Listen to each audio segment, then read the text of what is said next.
El derrumbe de un enorme puente en China. Una sequía histórica en Irán. Tornados devastadores en Brasil. 2 tifones mortales en Filipinas. Y esto es solo una parte de las catástrofes naturales que sacudieron al planeta durante la semana pasada. Pero hay una noticia verdaderamente impresionante que da esperanza de salir de esta pesadilla climática.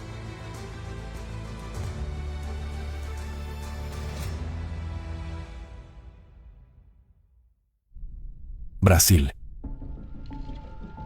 El 7 de noviembre, varios estados de Brasil fueron azotados por vientos tormentosos, acompañados de lluvias torrenciales, granizo e incluso tornados. El evento más trágico ocurrió en el estado de Paraná, donde un potente tornado destruyó el 90% del territorio del municipio de Río Bonito do Iguazú. En solo unos minutos, barrios enteros quedaron reducidos a escombros, y los coches fueron lanzados como si fueran juguetes de niños. La ciudad parecía una zona de guerra. Los equipos de rescate estuvieron horas retirando los escombros en busca de sobrevivientes. Lamentablemente, el fenómeno se cobró 6 vidas. 750 personas resultaron heridas, 30 de ellas de gravedad. Los afectados fueron trasladados a hospitales de ciudades cercanas. Para atender a la población local, se instaló un hospital de campaña.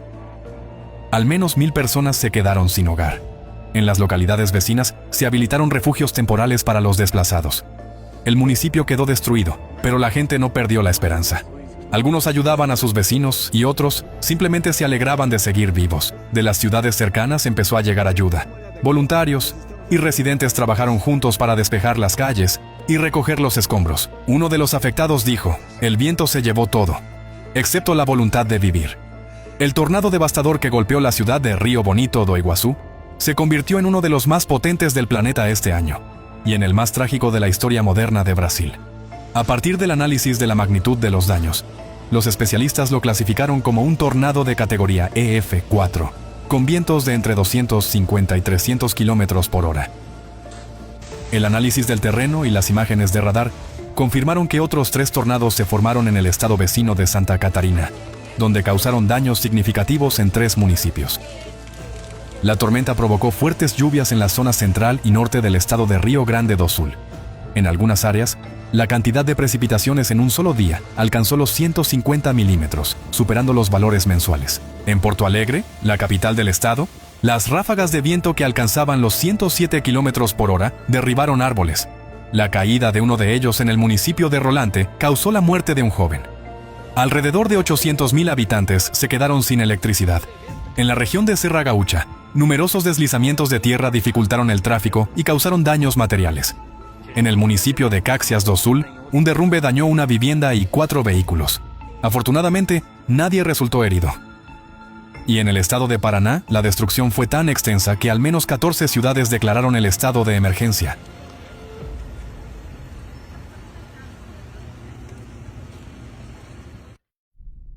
Nueva Zelanda. El 8 de noviembre, un gran incendio forestal estalló en el Parque Nacional de Tongariro, un lugar muy popular para el senderismo cuyos paisajes fueron utilizados en el rodaje de la trilogía El Señor de los Anillos. Al principio, el área afectada era de unas 50 hectáreas, pero el fuego se extendía rápidamente.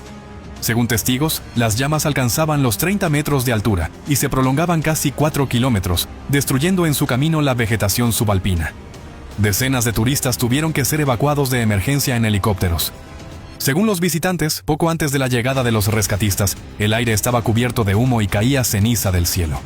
Las populares rutas turísticas, incluido el famoso recorrido Tongariro Alpine Crossing, fueron completamente cerradas y parte de las carreteras que conducen al parque quedaron bloqueadas.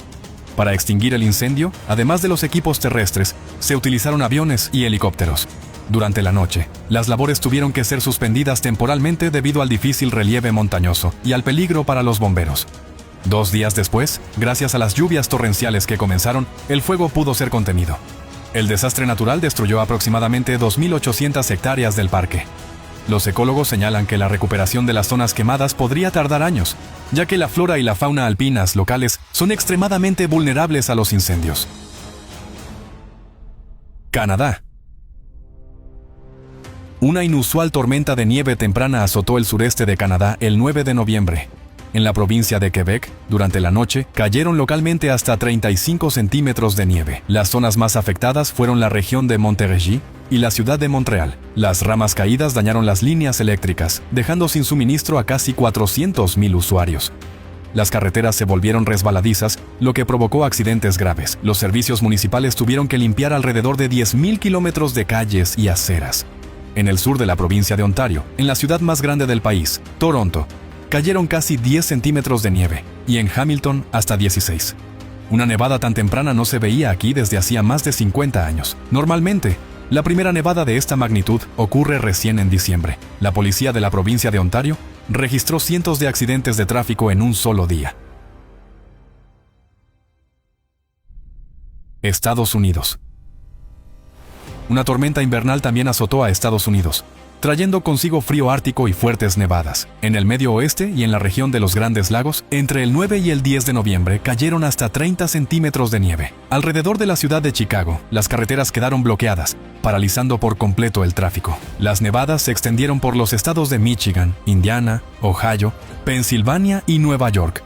El aire frío procedente de Canadá chocó con las corrientes cálidas sobre los lagos, generando intensas ventiscas. La ola de frío avanzó rápidamente hacia el sur del país y, para la mañana del 11 de noviembre, más de 190 millones de estadounidenses ya sentían el descenso de las temperaturas. En Florida, Alabama y Georgia, la temperatura cayó entre 10 y 14 grados por debajo de lo normal, en algunos lugares hasta los 3 grados bajo cero. En Jacksonville y Savannah se registraron 2 grados bajo cero, lo que se convirtió en la mañana de noviembre más fría en casi medio siglo. Incluso en el cálido Miami, el aire descendió hasta los 9 grados, y los sorprendidos habitantes observaron cómo iguanas congeladas caían de los árboles. Japón. En Japón, durante la semana pasada se observó un fuerte repunte de la actividad sísmica en la región de Tohoku. El sismo principal, de magnitud 6.9, ocurrió el 9 de noviembre frente a la costa de Sanriku. Las sacudidas, con una intensidad de hasta 4 grados, se sintieron en las prefecturas de Iwate y Miyagi. El fenómeno generó una amenaza de tsunami. En los puertos de Kuji, Ofunato y Kamaishi, se registraron olas de hasta 20 centímetros. Menos de una hora después, ocurrió un segundo terremoto potente, de magnitud 6.6. El 10 de noviembre la actividad continuó. En la segunda mitad del día se registró otro temblor, de magnitud 6.4, que fue sentido por los residentes de 5 prefecturas de Tohoku. En algo más de 24 horas, en la zona de Sanriku se produjeron 37 terremotos de magnitud 3.5 o superior, de los cuales 15 alcanzaron magnitudes de 5 o más.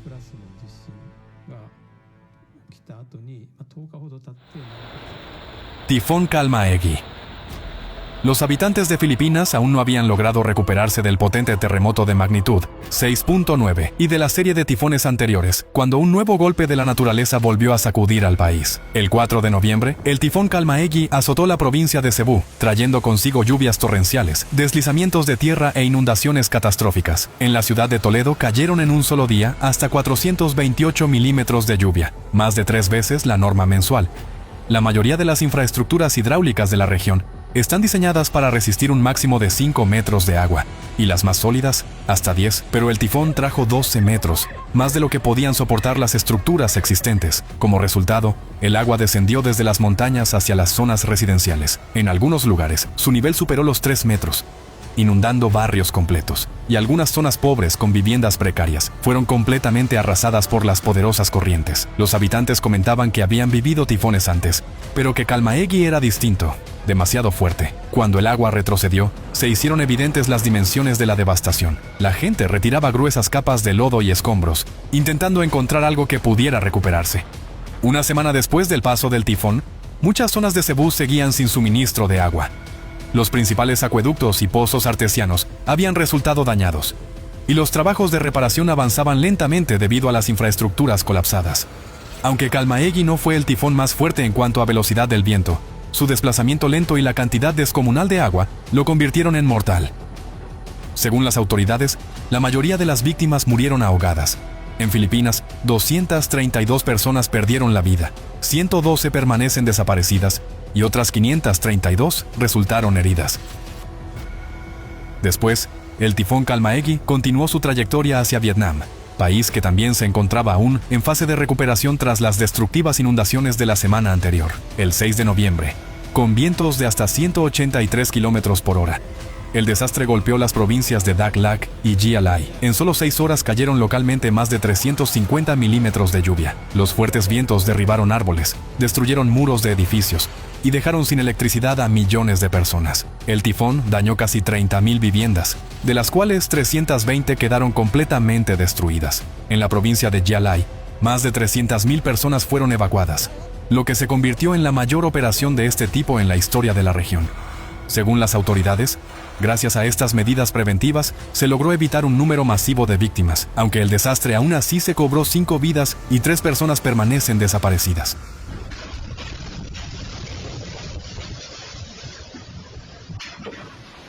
Tifón Phung Wong. El 9 de noviembre, Filipinas volvió a quedar bajo el impacto de un fenómeno extremo. El supertifón Phung Wong tocó tierra en la provincia de Aurora, en la isla de Luzón, con vientos de hasta 185 kilómetros por hora y ráfagas que superaron los 230 kilómetros por hora. Provincias enteras quedaron sin suministro eléctrico. Más de 1.400.000 personas fueron evacuadas con antelación en 12 regiones.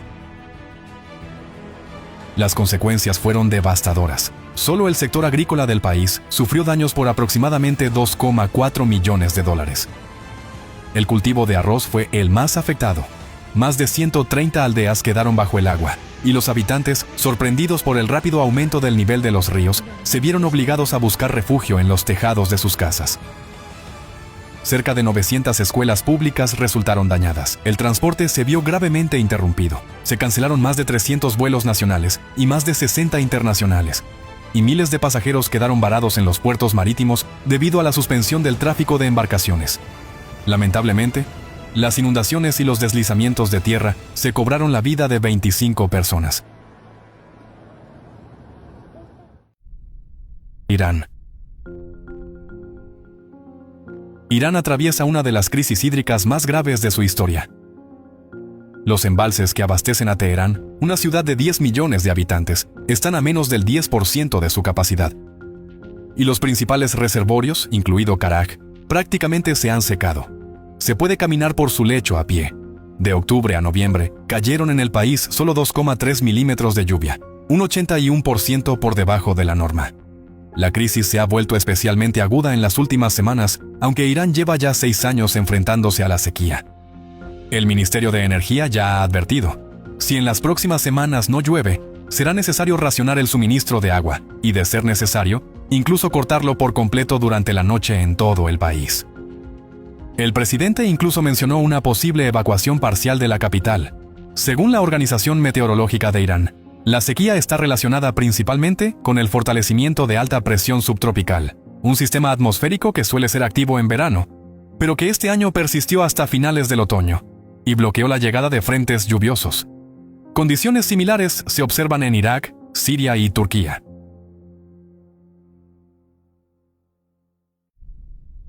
China. El 11 de noviembre, en la provincia de Sichuan, se derrumbó parcialmente el recién construido puente Hongqi, conocido como el Puente entre las Nubes, inaugurado en enero de 2025. Un día antes, el 10 de noviembre, los inspectores habían detectado grietas de unos 10 centímetros de ancho en la estructura del puente y en el talud adyacente, lo que representaba un riesgo para la seguridad, por lo que se impuso una restricción temporal del tráfico. Al día siguiente, la deformación del talud aumentó. Se produjo un derrumbe parcial del tramo, y bloques de hormigón cayeron al desfiladero levantando una nube de polvo. Según los datos preliminares, no hubo víctimas. Los vehículos circulan ahora por rutas alternativas. Una semana antes, en la provincia de Yunnan, tras lluvias prolongadas, se produjeron grandes desprendimientos de laderas y hundimientos del pavimento en un tramo de la autopista de alta velocidad Nanjing, inaugurada hace apenas 3 años. El 5 de noviembre se restringió el tráfico en las zonas afectadas y se habilitaron desvíos. Según las autoridades locales, no hubo víctimas ni heridos, y ya se están llevando a cabo trabajos de reparación. En las redes sociales, se debate si hubo irregularidades durante la construcción, pero las conclusiones definitivas las dará la pericia técnica. Sin embargo, es evidente que los fenómenos naturales no solo se intensifican rápidamente, sino que también cambian sus características, y que ni siquiera las tecnologías más modernas, ni el estricto cumplimiento de las normas garantizan ya la seguridad y la estabilidad de las infraestructuras.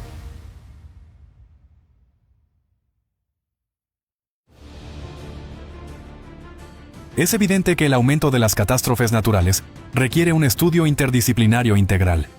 El mundo necesita no solo una ciencia observacional, sino investigaciones fundamentales y aplicadas, que ayuden en la práctica a mitigar las consecuencias de los desastres climáticos y a eliminar sus causas. Y aquí llega una noticia realmente importante. Ya está en funcionamiento el Centro Global de Investigación ALATRA. No es una estructura formal creada con fines de presentación de informes, sino una plataforma científica internacional, donde científicos de distintos países trabajan juntos con un objetivo común: salvar la vida y el futuro del planeta.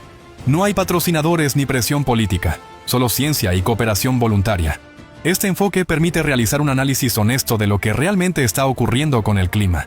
La característica principal del centro es su absoluta transparencia. Todos los resultados de las investigaciones se publican con acceso abierto. Esto significa que cualquier persona, ya sea un científico o alguien simplemente preocupado por el mundo, puede ver la verdad, y ya no será posible ocultarla bajo declaraciones tranquilizadoras del tipo «todo está bajo control». El Centro Global de Investigación ALATRA es un paso hacia una ciencia que sirve a las personas y una oportunidad real de encontrar una salida a la crisis climática.